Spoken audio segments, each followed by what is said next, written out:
buenas tardes, maestros y maestras. Como cada martes de Grupo Loga, nos da muchísimo gusto recibirles en estos espacios donde intentamos reflexionar, pensar entre todos juntos, proponer algunas ideas que nos sirvan para ir trabajando en nuestras aulas, en nuestras escuelas.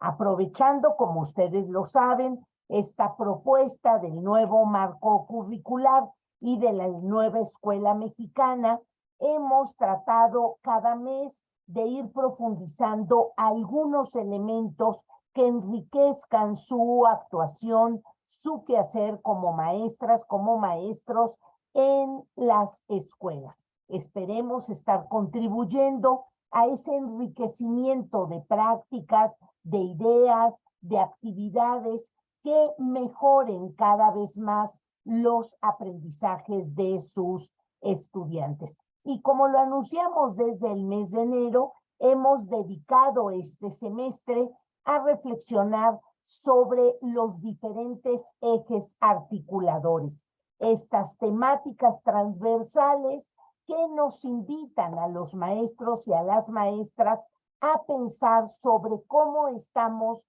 logrando ese perfil de egreso. Un perfil de egreso que tiene que ver no solo con los niveles educativos, sino un perfil de egreso de cada año o ciclo escolar. Entonces, de veras reiteramos nuestro deseo de estar aportando ideas para hacer esos cambios que requiere la escuela mexicana, esa escuela donde cada uno de ustedes se desenvuelve, esa escuela que finalmente puede ser una gran expectativa, una gran alternativa para muchas de nuestras familias y para muchos de nuestros niños y de nuestras niñas. Pues en esta ocasión, maestros y maestras, vamos a iniciar el mes de marzo con la reflexión de los ejes articuladores tanto de inclusión como de equidad. Y hemos decidido abordar estas temáticas porque, bueno, estamos en un mes emblemático, el mes dedicado a esta reflexión de la inclusión y la equidad de las mujeres, del tema de no solo tener acceso a el trabajo, sino acceso a la educación, el acceso a las mismas oportunidades, el acceso al voto, que fue uno de los primeros derechos que la mujer ganó, y así sucesivamente esta construcción que vamos haciendo entre todos juntos, varones y mujeres, para poner el techo, el piso parejo para todas nuestras hijas, nuestras nietas, nuestras alumnas. Entonces, a eso lo vamos a dedicar y hoy vamos a abordar el tema de la inclusión y la equidad versus un fenómeno que es el fenómeno del rezago educativo. Y vamos a comenzar diciendo que hay muchas maneras de que un niño o una niña se nos atrase. Cuando reprueba, la reprobación, bajo cualquier esquema de evaluación, ahí lo que estamos advirtiendo es un retraso de ese niño, de esa niña. Y ustedes podrán recordar muchos momentos de la intervención de la escuela en la vida de nuestros niños y de nuestras niñas, donde la reprobación incluso era algo que se señalaba de forma enfática y donde pareciera que la reprobación era algo negativo. Y versus a el fenómeno de la reprobación, lo que generábamos es una premiación o un reconocimiento de aquellos chicos, de aquellas chicas que lograban bajo esos instrumentos de evaluación una alta puntuación. Me parece que los tiempos que corren nos deben de llevar a pensar si esta estrategia logró los objetivos que quería, mantener a los chicos exitosos bajo ciertos parámetros, ciertos instrumentos, ciertas respuestas en su aprendizaje. Para este tipo de perfil de alumno, de alumna, sí lo logró, pero muchos quedaban fuera. Y ahí ellos, nuestros alumnos, se iban rezagando, iban sintiendo que no alcanzaban los niveles requeridos, y ese atraso a muchos de ellos no solo los lleva a esta forma de rezago como es la reprobación, que los excluía, que los separaba, que los a veces los visibilizaba de una forma negativa, sino muchos de ellos, sobre todo en la secundaria o en la media superior, con esta reprobación, que ya era un indicador que nos avisaba que algo estaba pasando, venía otro efecto del rezago, como es la deserción. Estos abandonos de la escuela, ya no incorporarse, y a veces de manera definitiva. Hay algunos de los estudiantes que lograban 2 o 3 años después volverse a incorporar a las aulas, a las escuelas, o utilizar alguna forma de las que el sistema educativo ha implementado para que concluyeran o su primaria o su secundaria, o ahora la media superior. Pero esa exclusión, ese rezago, los llevaba a tener pocas habilidades, incluso, que es uno de los fenómenos que reportan algunas alternativas abiertas de educación, que los chicos 2 o 3 años después que se incorporan tienen pocas habilidades para el autoestudio, para abordar de forma autónoma un esfuerzo, que si con el seguimiento, el acompañamiento de los maestros en las aulas no lo logran.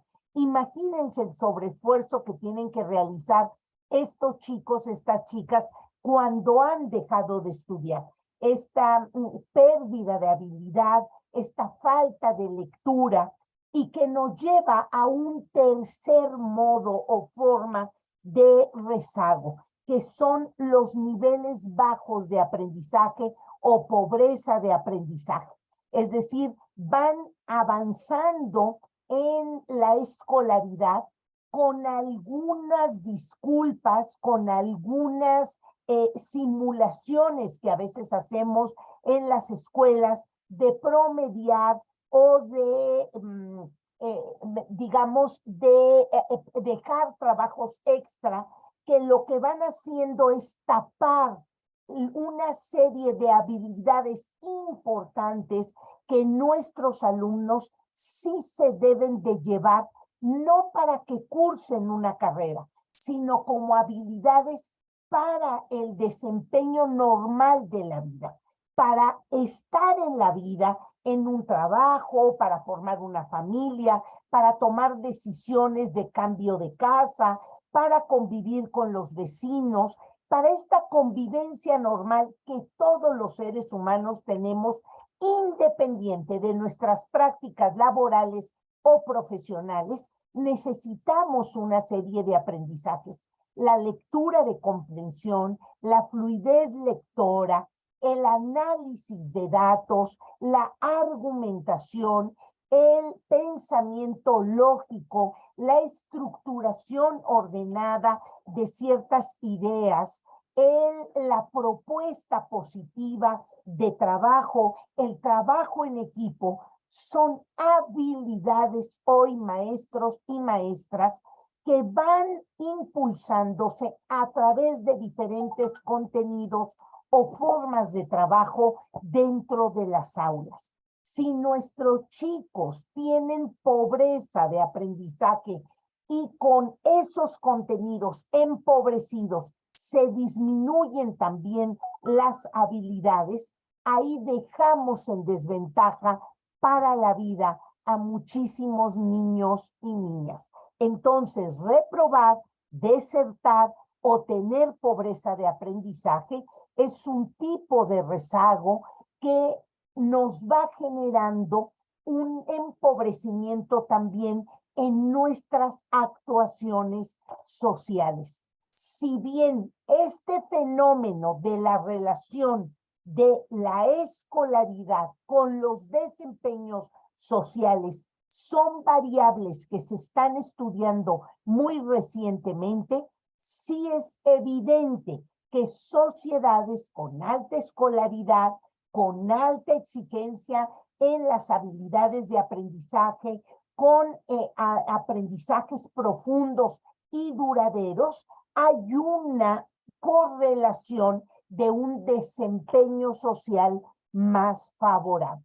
Entonces, este mes lo vamos a dedicar a la reflexión en ese sentido. Y el día de hoy yo quisiera compartir con ustedes cómo ese rezago que va hilvanado o que va entretejiéndose con las diferencias o el rezago femenino hace un daño fuerte a la sociedad.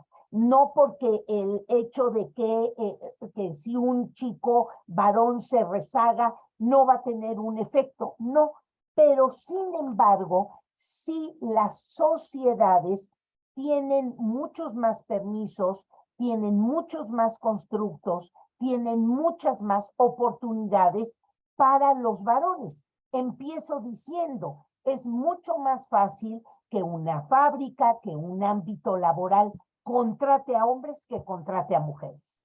Por el embarazo, por a veces esta aparente debilidad física. Entonces, eso ya pone en desventaja a las mujeres para incorporarse a ciertos ámbitos de orden laboral. Y justo nos parece que el espacio escolar debe de dar una oportunidad de igualdad a los chicos y a las chicas, porque además de la familia, la escuela se vuelve un espacio social importantísimo para establecer vínculos de equidad, vínculos de inclusión. Y cuando hablamos de igualdad y de inclusión, no solo hablamos de cuestiones de diversidad étnica o diversidad religiosa o de diversidad cultural.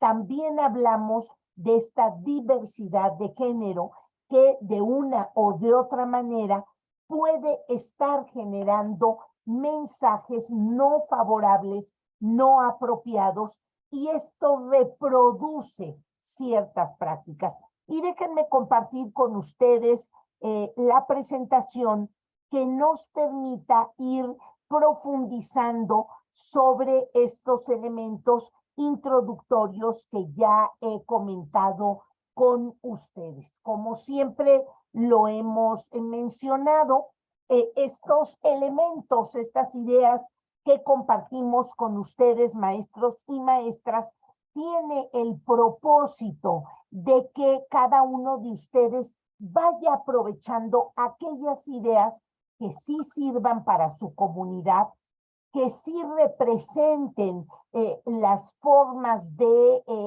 contextos escolares que ustedes tienen, que les permitan ir profundizando sobre algunos de estos elementos, y aquellos que no les resuenen, aquellos que no hagan un eco, pues esos elementos déjenlos por ahí en una interrogación y que les vayan en algún otro momento sirviendo. Si ahorita algunos de estos ideas, algunos de estos temas les sirve, pues justo ese es nuestra pretensión. Entonces, los ejes articuladores de inclusión e igualdad de género, vamos a tratar de hacer algunas reflexiones al respecto de eso. Ustedes conocen muy bien cuál es el esquema y hemos hablado como de estos elementos de este esquema que rodean a los 4 campos formativos. Y por supuesto tenemos ahí en color rosa la inclusión y tenemos en color anaranjado la igualdad de género. Y cuando el nuevo modelo nos habla de estos elementos y con algunas de las ideas introductorias que he compartido con ustedes, este rezago educativo que puede venir por el aprendizaje, por mi forma de actuación, por mi género, por mi cultura, puede generar exclusión. Me puedo sentir fuera del grupo. Y a nosotros nos parece en general la propuesta es que ningún niño se sienta fuera de contexto.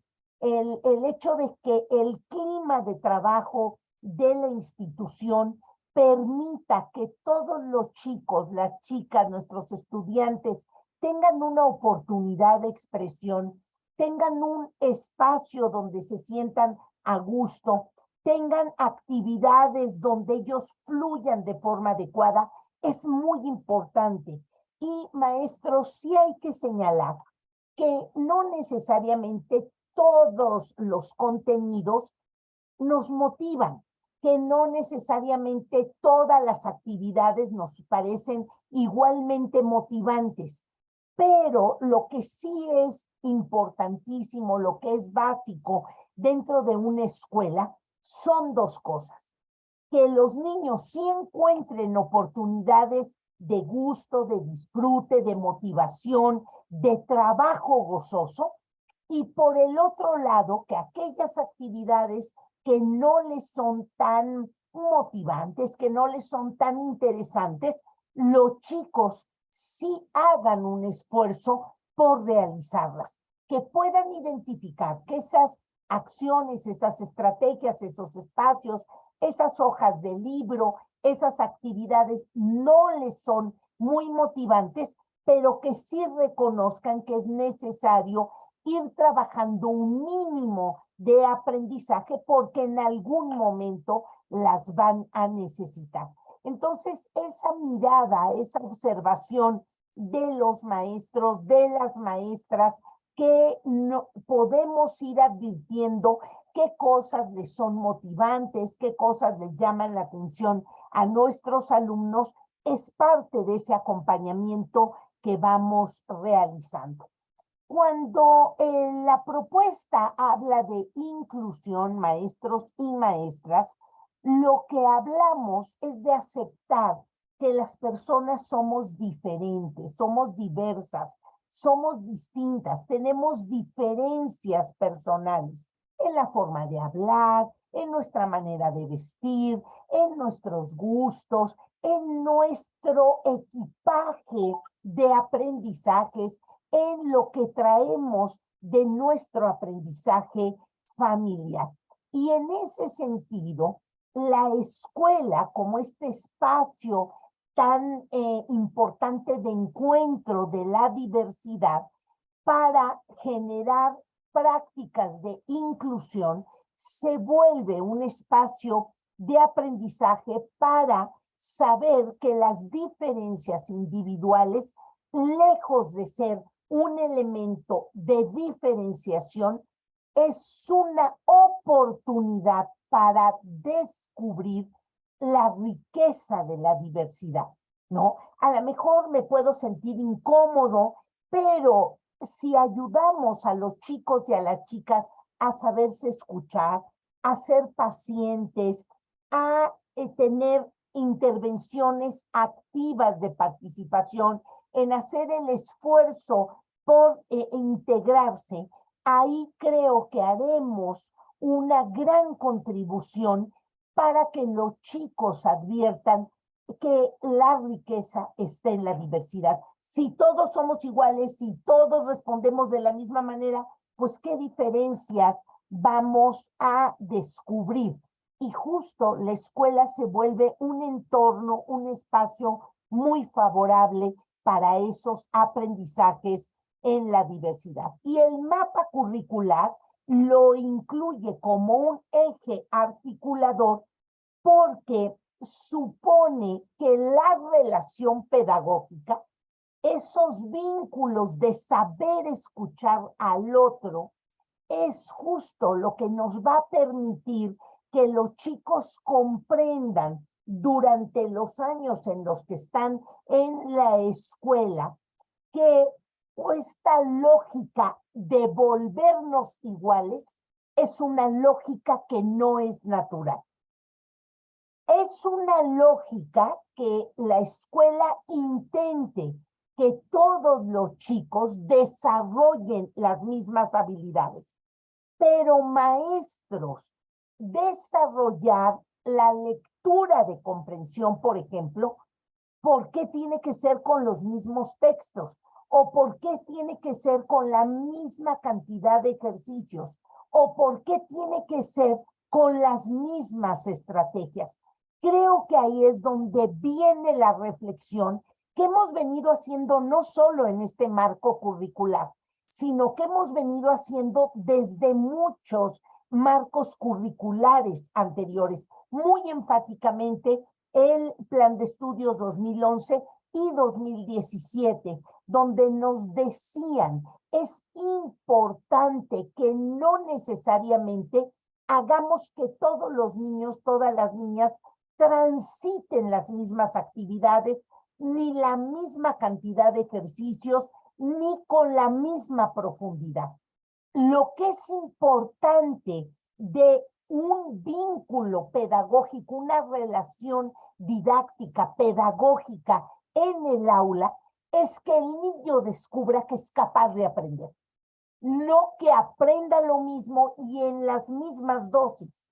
Me parece que ahí hay una oportunidad de cambiar las prácticas de trabajo dentro de las escuelas. Yo lo he dicho y lo voy a repetir. Ningún marco curricular hace que los niños aprendan más o menos, sino son las prácticas de los maestros las que hacen que los niños se apropien de estrategias de aprendizaje. Y cuando el niño utiliza una estrategia de aprendizaje, se apropia del contenido. El contenido por sí mismo, si no va dotado de un vínculo, una relación formativa y pedagógica, no va a desencadenar el aprendizaje. Me parece que la inclusión vista desde este enfoque nos puede llevar a los maestros y a las maestras a pensar sobre cómo estamos trabajando en el aula, cómo estamos preparando nuestras actividades, cómo los chicos participan en ella, cómo a partir de que un niño tiene una idea genial, una idea distinta, una idea disruptiva, puede ser valorado por el entorno de sus otros compañeros. Ese es el descubrimiento más importante, maestros y maestras, que sugiere el marco curricular y que me parece que las brechas se pueden ir estrechando, porque cuando la relación formativa y pedagógica hace que esas brechas se hagan más grandes, entonces ahí vamos a excluir, no vamos a incorporar a todos los chiquillos. En este sentido, el espacio educativo y los maestros directivos y adultos que formamos parte de ese espacio en la escuela, debemos cada vez más estar conscientes de esas relaciones que se establecen por motivos de clase, de sexo, de género, de etnia, de lengua, de cultura, de capacidad, de condición migratoria, religiosa, etcétera, etcétera. Y debemos de tener estrategias para parar la exclusión que pueden generar los propios chiquillos, ¿no? En donde el maestro tenga una intervención correcta para no permitirlo y que los chicos vayan al contrario, viendo que desde una óptica religiosa, mira, qué interesante manera de ver una relación con lo trascendente desde nuestra lengua. Ay, mira, enséñame palabras en tu lengua o dichas de otra manera. O mira, qué capacidad tan interesante tiene mi compañero para resolver los problemas matemáticos, o mira cómo las niñas saben mucho más hacer esto y los niños saben hacer esto otro. En ese sentido, el marco curricular en el tema de la inclusión, la vivencia con los diferentes de mi aula me va a llevar a poder advertir diferencias de mi colonia entre los estados y luego las diferencias en otras culturas del mundo. Es decir, la vivencia con lo diferente empieza en la casa y se extiende a la escuela. Maestros y maestras, tenemos muchos años de los niños en la escuela, y en la medida que esos años que los chicos permanecen en las instituciones, les vayamos dando estas experiencias de diálogo, de establecer conocimientos sólidos y profundos de las diferencias, es como vamos a ir logrando que luego ellos traspolen estos descubrimientos a otras culturas, a otras latitudes. En el tema de género, que es otro de los ejes articuladores, es muy importante advertir, creo que la escuela puede ser una gran provocadora de las diferencias que hay de roles entre niños y niñas, chicos y chicas, los derechos que están consagrados para unos y para otros, a veces las cuestiones de las oportunidades diferentes y a veces desiguales entre unos y otros. El diálogo, la reflexión que se pueden generar dentro de la escuela son una enorme oportunidad para que ellos empiecen a leer sus vínculos familiares, sus vínculos de colonia, sus vínculos de cultura, sus vínculos de lo que ellos observan.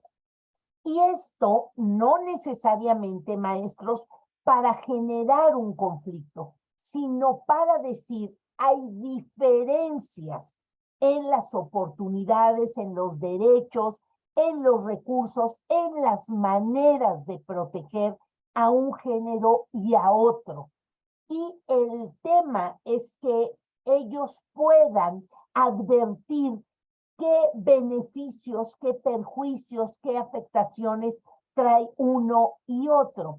Yo no sé si ustedes, maestros y maestras, han visto un video, a mí me gusta mucho, donde a los niños se les pone a hacer una tarea. No, es una tarea fácil de pasar y de decorar algo.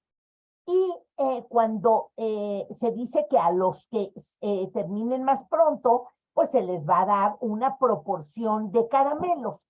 Y entonces una niña termina muy pronto y se le da un frasco tapado, y luego termina otra niña y se le da otro frasco tapado, y luego termina un niño y se le da un frasco tapado, y luego terminan otros dos niños y se les da un frasco tapado. Y luego se les dice que descubran su regalo.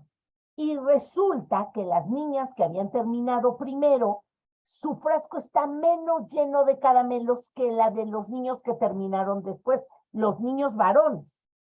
Y resulta que los niños se quedan viendo los frascos, la verdad es que se sorprenden y algunos de ellos dicen, es injusto, ¿no? O sea, si el reto era terminar pronto y eso iba a ser equivalente a la cantidad de caramelos que íbamos a obtener, ¿por qué a unos se les da más y a otros menos? Sobre todo habiendo ganado ese reto. Entonces los niños son muy capaces de advertir que no debería de haber diferencias de género. Qué interesante es ver a los niños y a las niñas jugar al fútbol o a las muñecas cuando no tienen un prejuicio o no tienen una leyenda que establezca que esto es para unos y esto es para otros. Y me parece que esa reflexión es una reflexión que debe de ir permeando en este diálogo en los niños y en las niñas. Y vuelvo a insistir, no con el propósito de generar una disrupción en el entorno familiar, sino para que ellos sepan que llegado el momento, cuando puedan tomar decisiones, podrán tener estos marcos de referencia que ellos podrán decidir, ¿no? Si vivimos o si convivimos en entornos culturales donde esta práctica es de esta forma, bueno, reflexionarla, pensarla, decir que hay otras, que ellos investiguen, que hay diferentes prácticas en tal o cual sentido y decir que llegado su momento, ellos podrán, ¿no?, decidir un poco estas diferencias y disfrutar de estos derechos en una vida cuando ellos puedan tomarla. Mientras no seamos mayores de edad, mientras seamos dependientes económicos,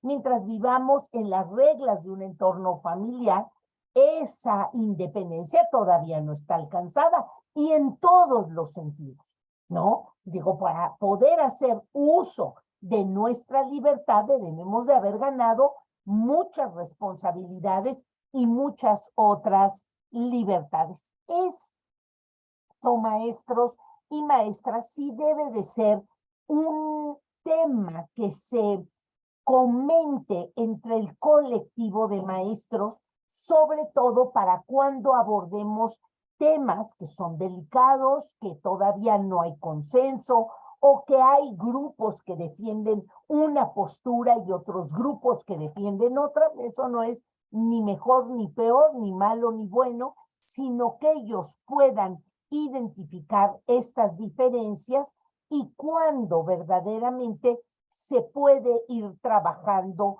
el tema. ¿Qué es importante que los niños descubran? Que hay desigualdades, que hay discriminación y que hay violencia, ¿sí?, para ciertos grupos cuando no son iguales. Entonces, ese aprendizaje, esa reflexión, esos análisis son importantísimos y el mismo marco curricular lo va impulsando. Y entonces, el descubrir que tanto hombres como mujeres, como varones, son iguales en derechos, derecho a votar, derecho a la libertad, derecho a la educación, derecho al trabajo, derecho a ganar lo mismo, derecho a trabajar en diferentes actividades, es parte importante de lo que tenemos que ir impulsando. Y sobre todo, maestros, maestras, no invisibilizar, no tapar muchas luchas que se han establecido y que a veces son desiguales.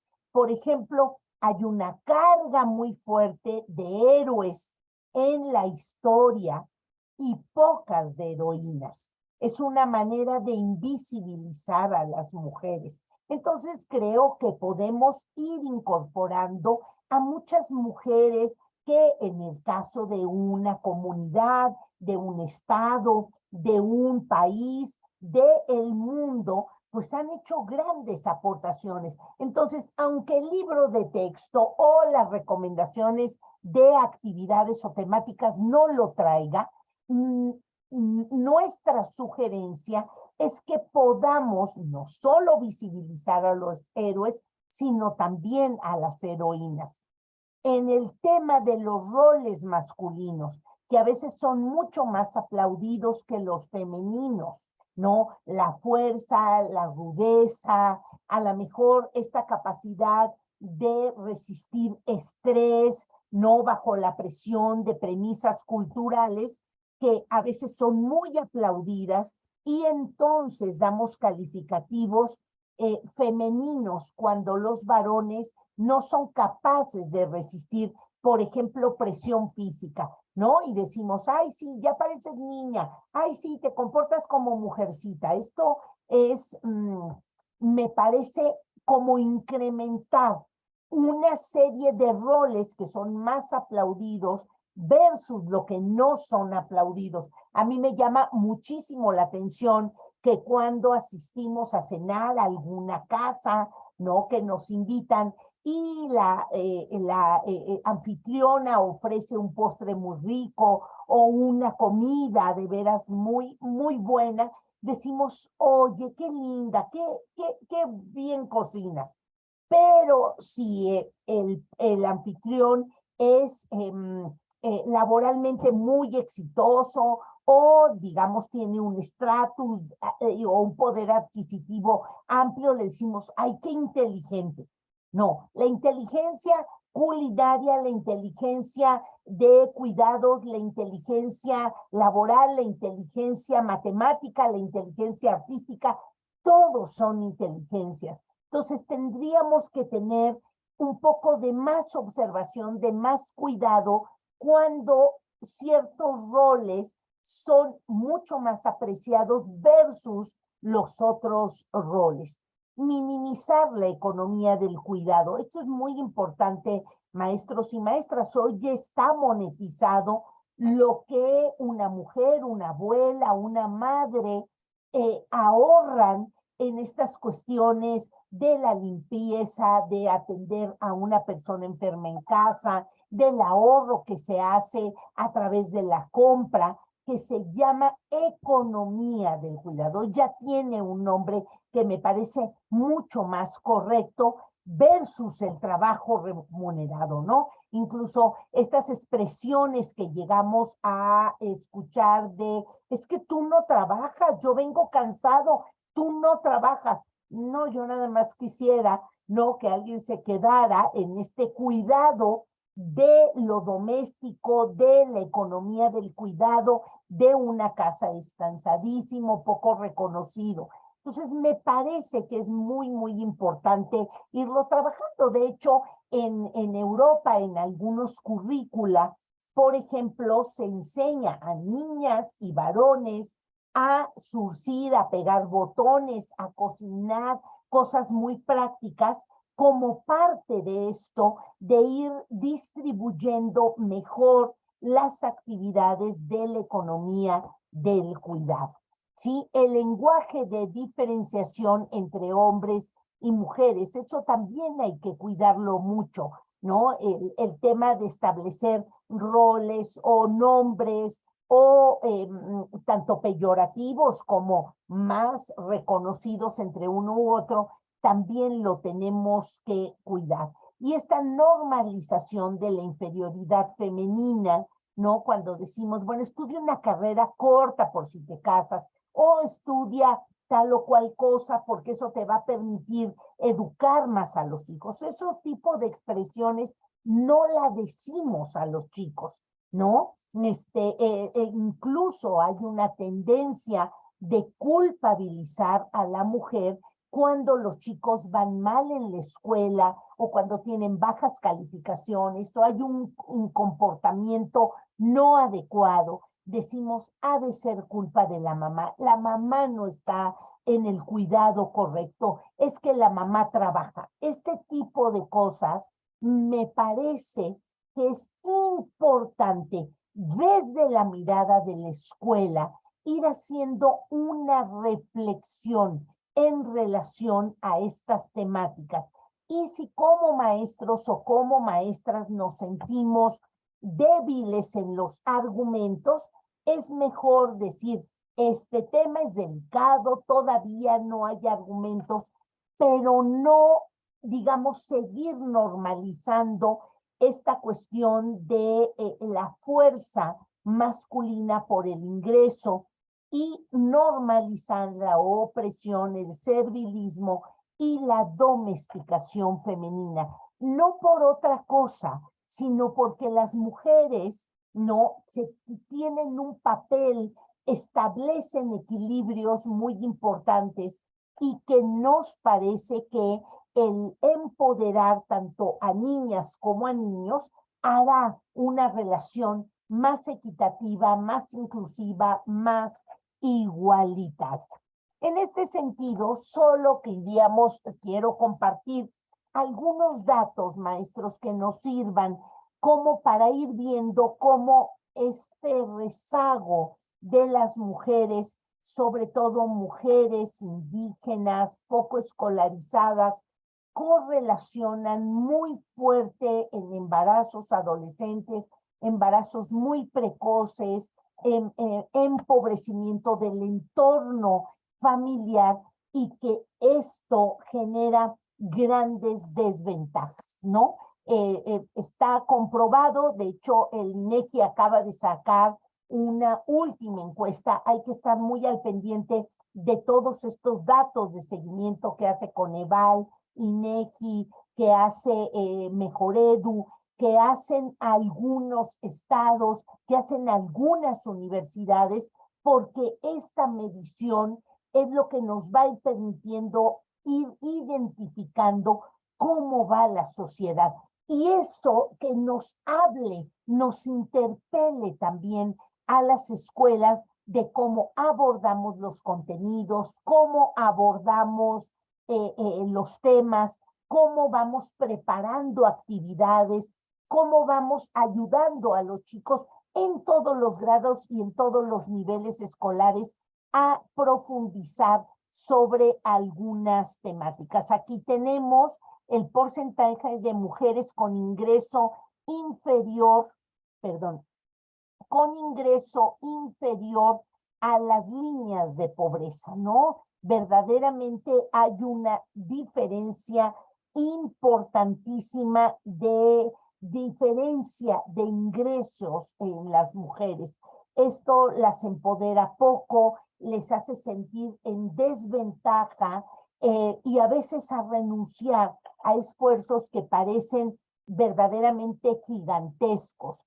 Aquí tenemos que esto se incrementa más con las diferencias étnicas, ¿sí? Crece más este ingreso que se va haciendo cada vez menor cuando hay rasgos étnicos o cuando nuestras prácticas obedecen más a una etnia. Parece ser que hay más bajos ingresos.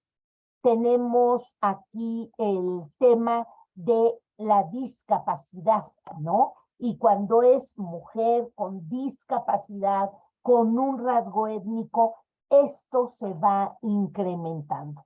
Entonces sí hay que poner atención en este sentido. El tema, por ejemplo, del analfabetismo también es un asunto que tenemos que reconocer. Cuando las personas no acaban esta alfabetización en las diferentes asignaturas, verdaderamente se reducen las oportunidades de trabajo bien remunerado, de avance en los puestos de toma de decisiones. Y esto se incrementa en las mujeres. Aquí tenemos una lámina muy interesante de la población analfabeta, y la población analfabeta en mujeres es mayor, ¿sí?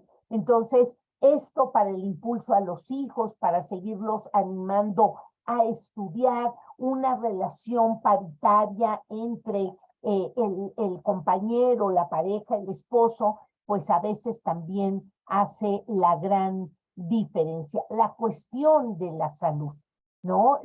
Las condiciones de la salud que se ofrece a las mujeres, sobre todo por el tipo de padecimientos que se tiene entre los varones y las mujeres, pues a veces también es diferente, ¿sí? Aquí tenemos alguna lámina más en donde las condiciones de muerte entre los varones y las mujeres por diferentes padecimientos verdaderamente va aumentando, ¿no? Entonces ahí el tema es por qué se dan estas diferencias, y a veces porque las mujeres que atienden una situación de salud no conocen o no leen o no pueden leer la receta o las recomendaciones. Sus procesos de investigación o de profundización son menores, ¿no? la cuestión de la salud mental, ¿no? El aumento de suicidios o de depresiones va en aumento en el caso de las mujeres, cuanto que había una tendencia de distinguir, ¿no? Esta cuestión de que las mujeres somos aparentemente más optimistas, platicamos más, sacamos más nuestras pues problemas. Bueno, pues esto parece ser que con esta diferenciación y este rezago pues van siendo mayores, ¿no? Aquí hay varias láminas que nos permiten ver la ubicación que se tiene esta cuestión de, en este caso de este pensamiento suicida o intento de suicidio entre los hombres y las mujeres. Y va creciendo esta tendencia, asunto que nos debe de llevar a preguntarnos por qué. O estas son dos laminitas muy interesantes de en qué porcentaje ciertos grupos declaró haberse sentido discriminado en el último año, ¿no? Y personas discapacitadas, el 25.1% de la población en esta condición declara haberse sentido discriminado. Los indígenas señalan entre este grupo, el 20.3 señala que sí lo han experimentado, el hecho de ser mujer en un 17.6, adolescentes y jóvenes, ¿no? Que no encuentran una oportunidad en el cine o en algún centro de diversión, el 16.3, y personas adultas y mayores, el 16.1%, que no hay una consideración en el transporte para las banquetas, etcétera, etcétera, ¿no? Aquí tenemos algunas cosas de cuáles son los ámbitos en donde se sintieron discriminados, hombres y mujeres, la posibilidad de recibir programas sociales, el 52.7 declaró, atención médica o el acceso a medicamentos. Aquí tienen ustedes la parte de mujeres y de varones, atención a servicios en oficinas de gobierno, algún crédito a vivienda, ¿no? Esto es muy interesante. Entrada o permanencia en algún negocio, centro comercial o banco, o la posibilidad de estudiar o seguir estudiando. Entonces, como lo advierten ustedes, maestros y maestras, aquí en la presentación que les compartiremos, hay algunos datos que nos hablan todavía de esta disparidad, de esta diferenciación entre hombres y mujeres en varias condiciones. E insisto que la escuela es un privilegiado espacio para las reflexiones en este sentido, porque además tenemos dos ejes articuladores importantes como lo son la inclusión y la igualdad de género. Yo quiero por aquí en el chat dar la bienvenida a los maestros de Coahuila, a maestros que nos acompañan del Estado de México, de la Ciudad de México. También tenemos por aquí a maestros de Querétaro, de Sinaloa, de Puebla, tenemos de Oaxaca, tenemos también algunos maestros que nos acompañan desde Tabasco, Guanajuato, Nayarit. Sí, el tema de Chiapas también lo tenemos por aquí. Algunos agradecimientos, maestros, maestras, de veras no saben el gusto que nos da preparar estos martes con ustedes. Estos martes donde llevamos algunas ideas, algunas les serán de utilidad, otras serán mucho más cercanas a su entorno, algunas les darán más sentido, otras las verán fáciles o factibles de aplicar, otras no. Es indudable que cada una de las escuelas tiene diferencias y por eso trabajamos muchas estrategias para que ustedes tomen la que corresponda. En el mes de marzo, el mes de la conmemoración de esfuerzos de muchas mujeres, nuestras propias madres, abuelas, generaciones anteriores, mujeres históricas, culturales, literatas, siempre es muy, muy importante conmemorar esta lucha que se hace entre hombres y mujeres. Y a mí me da muchísimo gusto ver cada vez más varones que se unen a estas familias donde se reparten las labores de la casa, donde el cuidado de los hijos ya va siendo cada vez más paritario. El otro día vimos la imagen de un legislador que llevaba a su hijo bebé y que ni modo, empujaba con el pie el bambineto para arrullarlo. Pues eso es lo que hacemos también muchas maestras, muchos maestros en nuestras escuelas. Que esta brecha para enriquecimiento de la sociedad se vaya haciendo de veras más igualitario. Vamos a sostener cosas con menos violencia. La violencia es muy cansada, maestros y maestras. La igualdad relaja, la oportunidad para todos verdaderamente nos hace sociedades mucho más adecuadas. Pues esta ponencia queda ahí, estas ideas quedan ahí, maestros, para ustedes y para cada uno. Abordaremos en las próximas 2 sesiones 2 temas muy interesantes porque serán vivencias de mujeres. Vamos a tener una invitada muy especial, a la señora Ofelia, la próxima semana. Los invitamos porque nos va a contar su experiencia, que hizo libro.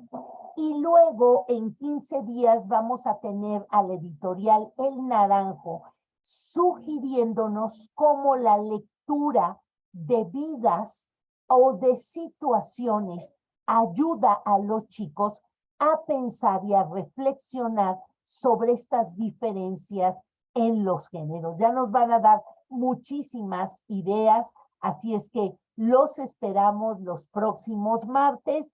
No tengo ninguna preguntita por aquí, pero yo quisiera abrir así en galería, que a mí me gusta muchísimo, y pedir a 2 o 3 maestros que abran su micrófono y que nos digan qué se llevan el día de hoy. Así de forma espontánea, somos un grupo chiquito de 46 participantes. ¿Qué se llevan hoy? ¿En qué pensaron? ¿Qué idea les lleva por ahí su pensamiento a quedarse con él?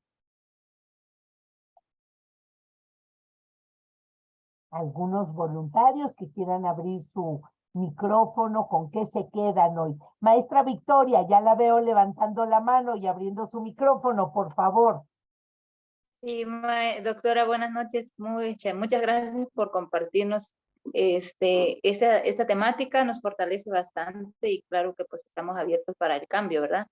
Y pues me llevo una frase muy importante que mencionó verdaderamente, que la violencia es muy cansada y la igualdad relaja. Verdaderamente así es, pero tal vez no aterriza del todo todavía, pero en ese proceso estamos, doctora. Gracias por compartir. Al contrario, maestra Victoria, la violencia y la desconfianza son cansadísimas. Si confiamos y generamos sociedades confiadas y pacíficas, vamos a andar mucho más relajados. Me parece que es algo que tenemos que enseñar a los niños y a las niñas a descubrir. ¿Alguien más que quiera abrir su micrófono y nos comparte qué se lleva? Asael Nawat, desde Quintana Roo, desde Tulum. Gracias, maestro Indudablemente que Asael. las verdades que usted nos ha compartido en nuestras propias manos está la inclusión en las aulas. Sin embargo, muchas veces el carácter, el ánimo, el estado emocional, las dificultades la pobreza de la didáctica y otras situaciones que se dan no en uno ni en dos, sino en más maestros, hace que la inclusión como tal, en su más amplio sentido humanista, los niños o jóvenes no se sientan a gusto en la escuela. A diario tenemos reportes de conductas de maltrato por el regaño, por la voz alta, por el imperativo de los docentes. Aquí tendríamos que considerar que en la nueva escuela mexicana, como lo dice la decolonización, como dice la filosofía, tenemos que cambiar nuestra visión y nuestra realidad, salir del paradigma del constructivismo para aterrizar en el humanismo, pero un humanismo para la felicidad, no un humanismo para la confrontación y la guerra. Sería mi opinión. Gracias. Muchísimas gracias, maestro. Yo creo que si uno de los temas que ustedes van abordando en sus consejos técnicos es esa cuestión de ensayar maneras más pacíficas de vínculos, de relaciones, creo que eso relaja al maestro, relaja a los niños, hace mucho más amigable el trato, las relaciones, y eso ayuda. Sí, maestro Azael, efectivamente, todavía tenemos que ganarle terreno en este sentido y seguiremos insistiendo en trabajar estrategias en ese sentido. Y terminamos con la maestra Guadalupe. Qué gusto tenerlos por aquí. Maestra Guadalupe, denos su aportación, por favor, para cerrar nuestro martes. Buenas noches, doctora, y a todos. Es un placer y un gusto verla, como siempre. Pues yo me quedaría con que tenemos mucho trabajo, sobre todo en la utilización de nuestro lenguaje, porque eso muchas veces denota lo que estamos pensando y eso denota nuestro actuar. Entonces yo creo que tenemos que ser más cuidadosos en lo que decimos y cómo lo decimos. Y si no vamos a aportar nada importante, es mejor guardar silencio y escuchar, ¿no? Esa sería mi aportación. Gracias, doctora. Muchísimas gracias, maestra Guadalupe. Pues con eso nos vamos. Este lenguaje de asertividad, donde sea amable, donde no haya esta agresión fina que a veces los peros y si hubieras, ¿no? En muchas ocasiones que lo tenemos tan instalado en nuestra forma de hablar, por ahí pudiéramos empezar esta reflexión. Pues inclusión y equidad de género, grandes ejes articuladores para reflexionar en este mes de marzo. Maestras, maestros, como siempre, gracias por estar aquí y nos vemos el próximo martes. Un abrazo bien fuerte a todos y a todas. Gracias.